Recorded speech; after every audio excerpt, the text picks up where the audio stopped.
There is currently a big cover-up inside the British government when it comes to illegal migration, and it's been relatively ignored by the corporate broadcast media, but we're going to be talking about it on this channel. There was a report that came out according to initially the Independent and Freedom of Information request about Rishi Sunak. Firstly, Rishi Sunak is cooking the books to cut asylum backlog as thousands of claims have been removed from the system.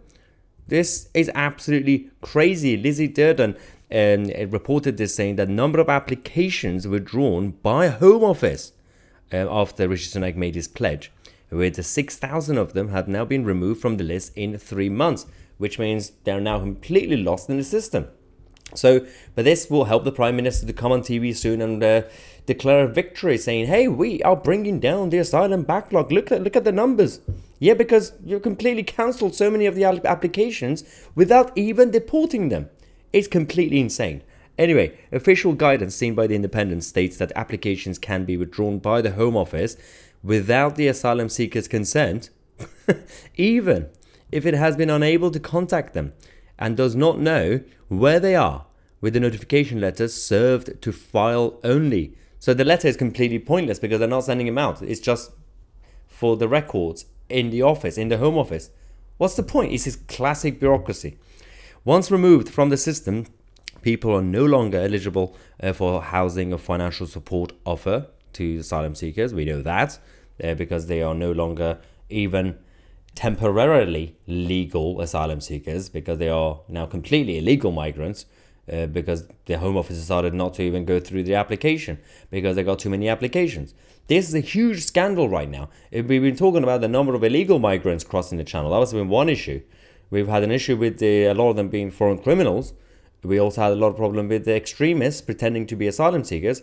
Now we have a problem with a lot of them who are now just walking freely around the streets without any need of paperwork, because the Home Office allowed them to get out on the streets. This is insane. And the Prime Minister is going to be absolutely fine with it. So we had a Tory MP, Craig McKinley, who's very much angry about this, saying, well, this seems to be an amnesty by the back door, and yet another loophole allowing many thousands of potential asylum claimants, with or without a valid claim, to just disappear into the underground economy without a trace. And it's not just about the underground economy that's a big issue. Of course, it's going to have a massive impact on that, but also criminal activities. Also, it's just completely unfair on British people who are working hard every single day and paying so much taxes for this to happen in their country. This is just completely nonsensical. It's a huge scandal. Anyway, this is our Prime Minister, who is very happy about stopping the boats, and we're still waiting for him to stop the boats. But according to them, they're saying that well, the use of the tactic has now rocketed since the Prime Minister pledged to clear the 92,000 asylum applications waiting by June 2022 by the end of this year. So they were already using this anyway, but they decided to accelerate these plans quietly without telling the public. But thank God we still have some good journalists, and for the first time in a long time, the Independent did something right, and they decided to do some digging and actual journalism, and they discovered what's going on. It's bad. The situation is extremely dangerous. So, in the 3 months before Prime Minister Sunak made his vow, 397 asylum claims were withdrawn by the Home Office officials without the applicant's consent. But between January and March, that number from 397 rocketed to 2,029. The government then made a further 4,039 asylum withdrawals in the period for other reasons, including when someone formally consented. I don't think it should be their job to consent either, unless they're gonna say, fine, deport me back. It's not really up to you either. It shouldn't be. Only 5,800 cases were fully decided in that time, with 4,000 people granted protection and 1,800 claims refused.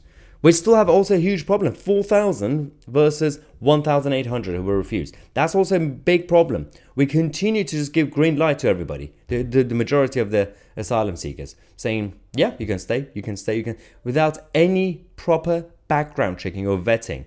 Yeah, this is all based on using their instincts, because the migrants, they have to basically create a scenario and they have to explain their life story and why they're here, and there's no real evidence unless they have, because the genuine asylum seekers will have evidence, obviously. But the rest of them, we've seen the videos of solicitors and lawyers who've been advising the illegal migrants. All you have to do is just have a scenario, and the bureaucrats who are listening to this, they have to basically use psychological tactics like, let me see if they're telling the truth.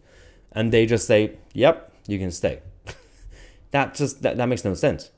If the claim was so genuine, they could have stayed in France and the French government could have given them asylum. A genuine asylum seeker could seek asylum anywhere. That's the whole point, anywhere in the civilized world. Now, we also have this response from the Home Office saying, well, this is done to basically bring the backlog down. I love how they're admitting this. They say a lot of interviews were booked to withdraw as many claims as possible if people didn't turn up. So this is supposed to be normal practice. If you're going to be refusing the claims, if you're going to be withdrawing the claims, do you have a plan to deport them? Because clearly you can't deport them because you're going to have the left-wing lawyers on you, and you don't have the capacity to do that. And the Rwanda plan is still not ready, and none of it is ready. Nothing is happening apart from British people continue to get hurt, the economy, the culture, and law and order in this country. How long do we have to wait for something to be done by the political establishment? How long? 10 years? 100 years? Just give me a timeline. That's all I want to know. Official figures suggest that the tactic is mainly used against the Albanians, but Afghans are the next highest nationality affected. Syrians, Iranians, and basically everybody. And so they are basically looking at certain countries saying, oh, okay, if you're from Iran or Afghanistan or Syria or whatever, we're just going to quietly withdraw the claim and you can just live in the country quietly. Just you can't get national insurance, but just hang around, do whatever you want to do. Stephen Kinnock, the shadow immigration minister, said that the government had created a backlog itself by slowing down asylum decisions. So this is the problem. The Labour Party's issue with the backlog is that the Labour Party wants to accelerate the process for the asylum applications so that they could approve them all. So the Labour Party is not against the backlog because they want to protect the country. They're against the backlog because they want to give asylum to everybody. So we've got the Tories not doing anything about the backlog. We've got the Labour Party who wants to do something about the backlog in order to approve them. And we're just sitting here saying, so these are the main two options we have. They're the main two parties in this country that it's still more likely for one of them to win the next election compared to smaller parties. And there's absolutely no hope. Anyway, this is the official numbers of applications who are still waiting for an initial decision at 31st of March 2014. That's when it started, to 2023, end of March 2023. Look at the numbers. I mean, even back then, there was a bit of a problem, but at least David Cameron's government took control of the situation. And then post-2016, the so-called Brexit that happened, we were supposed to have in more border control and more unity. And by the way, Brexit was supposed to make this country so unattractive. No one wants to come here, right? Well, the exact opposite happened. Since the Brexit vote, the numbers continue to go up. And of course, the backlog continues to go up. And now, as of 2023, we have 133,607 applications who are still waiting for the initial decision, compared to 16,273 in 2024. This is not a normal country anymore. We are not. We don't have a serious government anymore, and we have to be grateful. So that's where we are with this. And then we also have these people. This is a so-called solicitor, immigration lawyer, and I'm sure some of you might have seen this video. I'm just gonna, for those of you if you missed it, she posted on TikTok as an immigration lawyer, Irim Ali, to tell illegal migrants that I'm gonna help you become legal. Even if your case is fake, you should become legal. You overstayed your visa. Do not fear, Irim Ali is here to help you regularize your visa in the UK and submit an application to the Home Office based on your human rights. It is extremely important to make sure you become legal in the UK. There is an extremely hostile environment for overstayers here. So you must make sure that you can submit an application to the Home Office, become legal and be en route to indefinite leave to remain. So contact me, let's have that conversation and work out what needs to be done to get your stay here in the UK. Okay, thanks. Bye. Do not fear, Irim Ali is here. Oh, wow. Okay. She's a poet.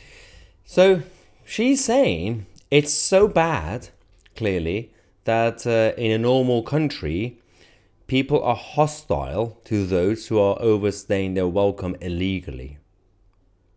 I mean, isn't that normal? Why should you stay illegally? I don't get it. But she wants to help you. But we then discovered who she is. She's, of course, a left-wing lawyer, right? Irim Ali. This is Irim Ali, a Labour Party councillor. From Newcastle. Of course. Yes, of course she is a Labour politician. Why are we surprised? It's brilliant how when Rishi Sunak tweeted a few days ago, last week, saying the Labour Party, the left-wing lawyers, the human rights groups, all these guys, they're all on the same side against when it comes to border crisis. Everybody in the media and the Labour Party kicked off saying, how dare you say that? You literally have a Labour Party politician who is also a left-wing lawyer trying to ruin our country. It's just a fact. It's not a smear campaign when it's true. So that's her. So the Labour Party have decided to stand. Oh, by the way, she's also a TikTok influencer.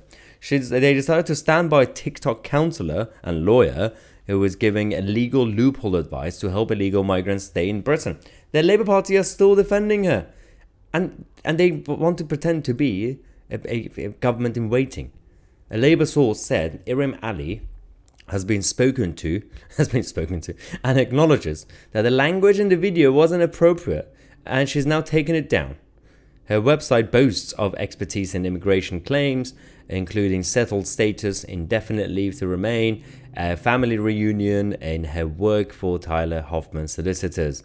Robert Jenrick, immigration minister, said, "This is the reality of the Labour Party's approach to illegal migration." So firstly, Robert Jenrick, again, no one from the government could actually go out there and criticize other parties because you haven't done anything about anything. But the problem I have with the Labour source who was defending Irim Ali, don't fear Irim Ali, whatever she said, is that they say, we had a word with her, we only had a problem with the language she used, it was not appropriate. I don't care about her language, I care about her actions. She's still doing it, it's her job. She's literally still going to be advising people, illegal migrants, in order to stay. So even if she takes down that TikTok video, even if she says, oh, well, the wording I used was wrong, she's still going to continue what she's doing. Are you going to do anything about it as the Labour Party? Of course not. Because it's in your interest for more people to come here illegally. Because when you actually grant them asylum, you could claim that, wait, the Labour Party with the nice red rosette logo, we're going to be on your side. We're the nice party. Vote for us. Not for the Tories or Reform UK. They are evil. Vote for us. You should be grateful that we let you stay. Same tactic that Tony Blair used in the 2000s. How do you think the Labour vote went up so much? It was because of migrants and foreigners. That's what happened. Anyway, we're going to come back and talk to you guys about the debanking scandal later on the channel. I'm Mahyar Tousi, and we are the media.